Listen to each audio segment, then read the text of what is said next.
Sam's a Nuffield scholar. If you look at your programs, a whole list of things that Sam's been involved with, different organisations, currently with the River End Land Local Land Services. It's been involved with RERDIC, Australian Farm Institute, New South Wales Farmers Association, Landcare, NFF, the list goes on. So he's got a very wide breadth of experience in this area, and I think we'll be able to bring something pretty important to the discussion. So over to you, Sam. Okay, thanks, Cam. Actually, David, I'd support what you said about cattle. I was pulling the bulls out yesterday and scratching my head, asking myself why I continue to run beef cattle. I just, my results on my farm confirm what you mentioned.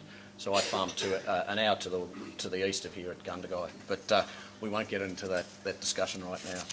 Look, thanks, Cam, and thank you for the opportunity to speak today. I've been instructed just to quickly give a bit of background, my vision for agriculture in the coming years in mixed farming systems, the challenges and the opportunities, and then talk about the future.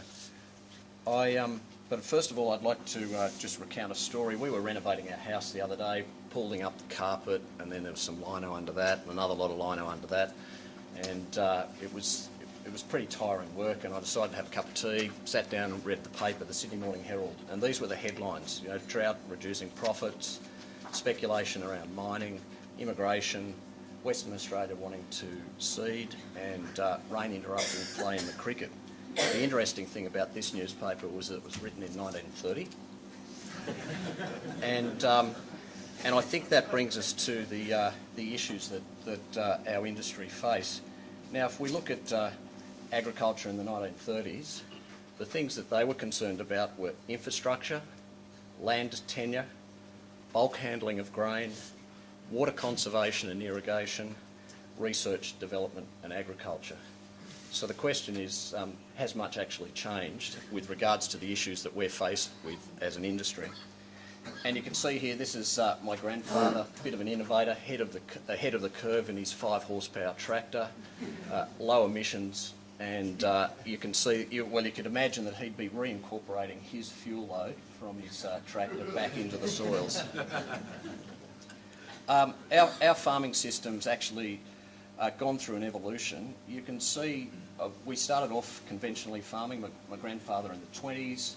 We've moved to a more holistic approach, aspiring to become sustainable. But for us, in the next 30 years, we want to move to a resilient and then finally a regenerative farming system. So one where all of our assets, be it social, environmental or economic, are regenerating. So that concept, if you like, of compounding interest. So we actually want to be improving our attributes in our farming system. For me, sustainability is just maintaining the status quo. But it's about, if you're treading water, in some regards you're sustainable. So I think the dialogue that we as an industry need is to move to a regenerative farming model, or one that's renewable. We're actually building our asset base, however you choose to measure that. Our farm program is largely around livestock. We've identified our productive and our non-productive areas. We've got perennial pastures in the landscape and grazing cereals. We rotationally graze. We find that helps us with recruiting our native perennial pastures up on the hills. You can see there that that's red grass, which at the right time of the year is highly palatable, very productive, and well suited to the saline and acid soils that we've got, and very drought tolerant.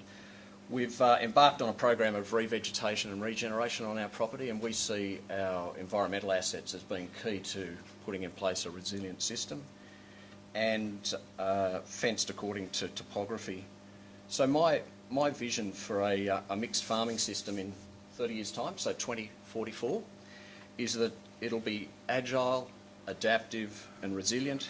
It'll be capable of managing climatic, production and economic risk. It'll sustainably deliver against the triple bottom line.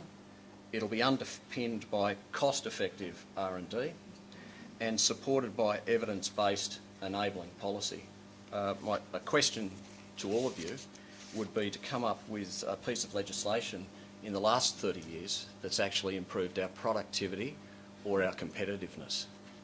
So I'll leave that one with you. Maybe later today, if there's anyone can put up their hand and answer that one, I'd be interested to hear it. So as a farmer, I have to compete internationally as well. And to put everything into a globalised context, you know, we now find ourselves in a globalised economy. We all know the numbers around population increase, land use demands, the same issues that we face here, many other countries face as well. So competing land use around environmental needs, urban encroachment, mining, recreational needs. I think a number of you will have heard Julian Cribb speak previously, and by 2050 he estimates that the world's population that lives in urban areas will occupy the same footprint as the Chinese landmass, and their recreational land that they need for all of those people that live in urban centres will occupy the same area as the US landmass. So you've got the US and China locked up comparatively as far as landmass goes, and none of those people are capable of feeding themselves. So it relies on the rest of the world to feed and clothe them. As we've already heard today, we've got peak stocks around oil, water, fish, nitrogen, and climate variability. One of the other challenges that we as an industry face is that most of our other competitors are subsidised on the income side. We're not, yet we're highly regulated on the cost side, and yet many of those economies are deregulated. So labour, compliance costs in Australia relative to other countries are significantly higher. Now, I've got a few graphs to throw up. This one comes from the Australian Farm Institute, and it talks about volatility of gross agricultural production. So you can see there on your left, Australia is the second most volatile ag producing country in the world. Then if we look at in the middle, as far as sectors go in Australia, agriculture outstrips every other sector. And then interestingly, for those of you in different sectors, on the right-hand side here, you can see that grains and oilseeds are up to 2 times more, they're significantly more risky or volatile than many of those other industries. And the further you get down that towards the bottom of the slide, those industries are obviously able to manage their inputs and manage their risks because they're more intensive. To me, it's important to understand agriculture too and put it in context in Australia, because we all variously have our own ideas as to what agriculture is. And for those that farm, we probably think, oh yeah, well everyone else is the same as us. But in many regards, it's a highly diverse industry. You can see there that there's been a significant decline in farms in the last 30 years. In actual fact, there was 500,000 farms at the end of the Second World War. Now that was a function, no doubt, of the soldier-settler scheme, and we've seen a part of this decline, no doubt, as a rationalisation, and as farms have got back into being of a scale that's more efficient. Water accounts for only 1% of the Australian land mass, but makes a significant contribution to our profits, but comes with great risk. If you look at farm size, 72% of farms are under 500 hectares. So when we make statements about agriculture and farming, we also need to be thinking about, well, what does the landscape look like? What's our capability as an industry to bring everyone along? Now, obviously, size isn't critical.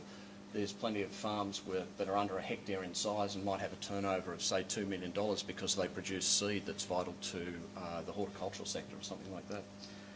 And turnover, 84% of Australian farms have a turnover of under $500,000.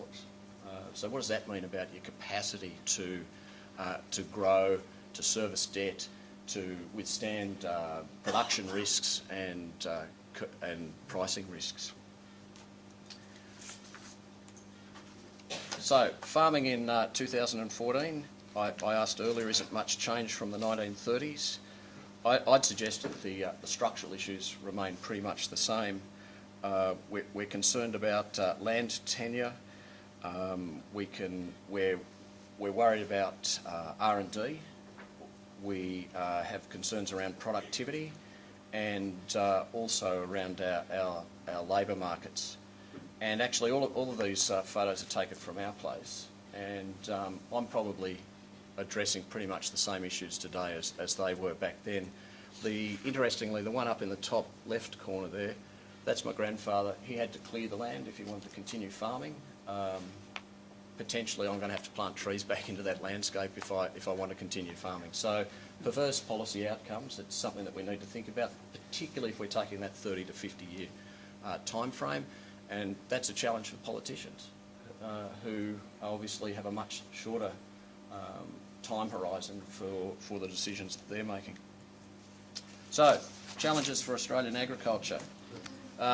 Increasing risk, both climatically, from a production perspective, also and economically. To my mind, it's only a matter of time before we have a major biosecurity incursion. And we may already have it here, but we're not aware of it. So that frog in boiling water. So one of the hats I wear is chair of the Riverina Local Land Services. In New South Wales, we've brought together our environmental, our ag extension and our biosecurity networks. And we're very cognisant of the fact that there are a number of major threats out there for our industry, and we need to remain vigilant in making sure that they don't significantly impact our industry. There's a growing rural and urban disconnect.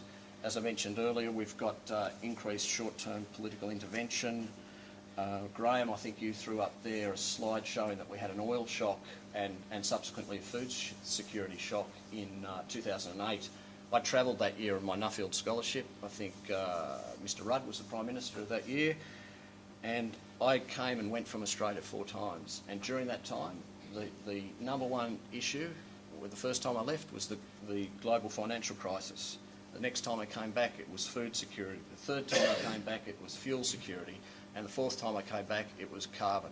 So little wonder that we find ourselves challenged if the goalposts keep changing and consequently both policy and commitment around what's important keeps jumping around. There's certainly no way in our industry as primary producers that we could chop and change that quickly. David mentioned there that transition phase brings with it high costs and high risks. So we need to ensure that from a policy perspective that there's continuity, and from an agricultural perspective that we take that longer term look. And I'd have to say that there's also, would appear to me, to be a trend to increasingly regulate our industry and actually the country more broadly as we move, regrettably, to a nanny state. And then the major suppliers or the major supermarkets have a mantra of paying less. So, you know, their taglines are lowest prices every day, or you can get a meal for $10. I mean, I think that presents challenges for us as an industry.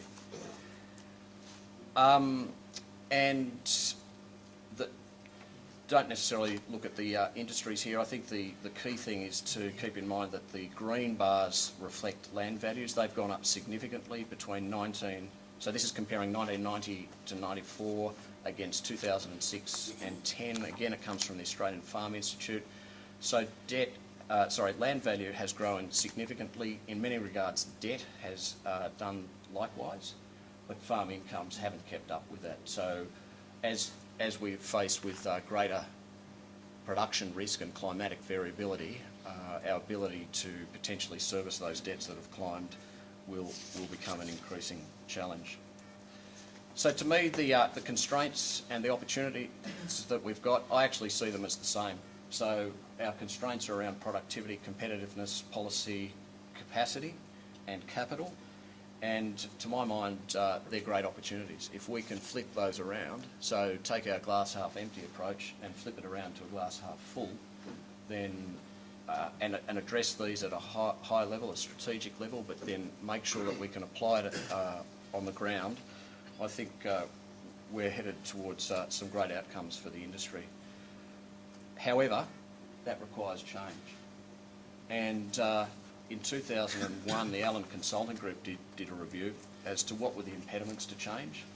And you can see there we've heard about capital, low commercial benefits, policy, lack of options demonstrating success. And for any of you that are in extension, I'm sure this would resonate with you in that if you can take a farmer out there and show them something that's worked extremely well, then the uptake is significantly more.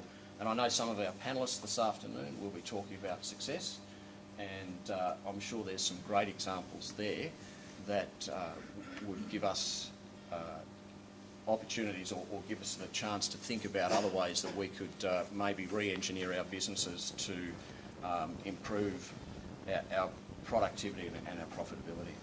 And lack of information. So one of the things I think is critical is that we continue to fund our research and development programs to the level that we have in the past. Obviously, the Commission of Audit has proposed that the CRCs and the RDCs get collapsed into each other, and I think that would be fraught with danger. So I'm mindful that I'm probably very close to the 15 minutes, so I'll just quickly jump through this. Productivity, and I don't want to steal some of the stuff from Murray Scholes, who's our next speaker. Look, we've already seen some step changes in that. Probably the last one was the green revolution in the 70s. It's time that we had another one. Maybe GM cotton and GM canola have seen some good jumps.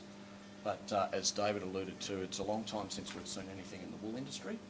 And the beef industry also has delivered some material gains, but I personally am questioning my commitment to stay in that particular sector. Although, interestingly, Graham has said the market is demanding beef. So here in Australia, we have a situation where the numbers, the finances and the risk are saying, well, maybe that's not the space to be in, but our customers are saying, well, that's the product that we actually want.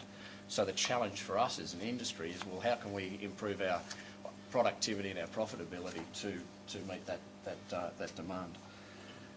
Research and development, it needs to be relevant, adequately funded, appropriately targeted, capable of commercial application and delivered by coordinated extension.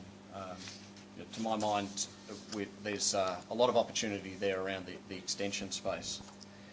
And then finally, policy. Look, it needs to be enabling. As I said to you, when was the last time we saw something that improved our profitability or our competitiveness?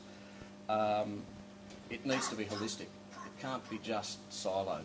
So we've seen, as I'm sure you're all aware, in agriculture there's been a focus, or in natural resource management. One moment it's around salinity, the next moment it's around carbon, at the next moment it's about water or remnant vegetation. Well, in actual fact, all of those things exist in an integrated landscape, and it's critical that we manage them all together.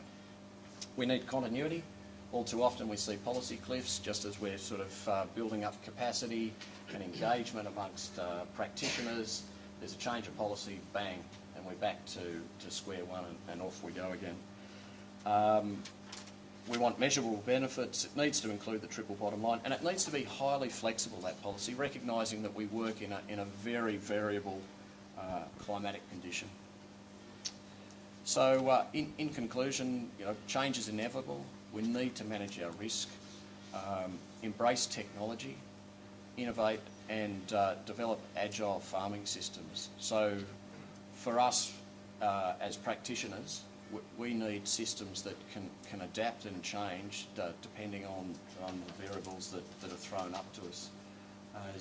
As David said, that transition phase from one form of farming to another, or making decisions around which crops you're going to grow in a particular year and what your balance will be around your livestock composition, is something that we need to be very capable at doing to maintain continuity and ensure that we are a resilient system and resilient industry.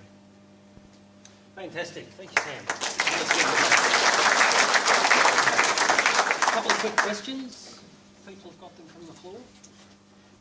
I thought that was fantastic when you spoke about these regenerative farms and thinking about building farm systems where we, the word sustainability and resilience is sort of something that's around. That's you're actually thinking about the next level of how do we actually make these things better, how do we build this sort of stuff, which I reckon is fantastic when we start thinking about our vision. Sam, Yeah. just so you don't have to wait till lunchtime. A couple of pieces of legislation you might think about differently. From a profitability front, productivity front, I think the Water Management Act, and when New South Wales introduced legislation to decouple water entitlements to property, so that water could be traded to the most valuable and the most efficient users of it. I think that's probably world leading in terms of its capability to help drive productivity. And I've got to say, we've got a suite of, whether it's biosecurity or food safety, pieces of legislation that I've got to tell you, if we hadn't had the ban on importation of livestock from the UK in 1988, the bans on feeding of meat and bone meal from 1991, we'd have a very different market environment in terms of who we were competing against in Japan and Korea than what we currently have. So there are some pieces there. Yep. And hopefully in this next sitting of Parliament you'll see some new biosecurity legislation that go to strengthen that play to that competitive advantage that we do. Good. Thank you.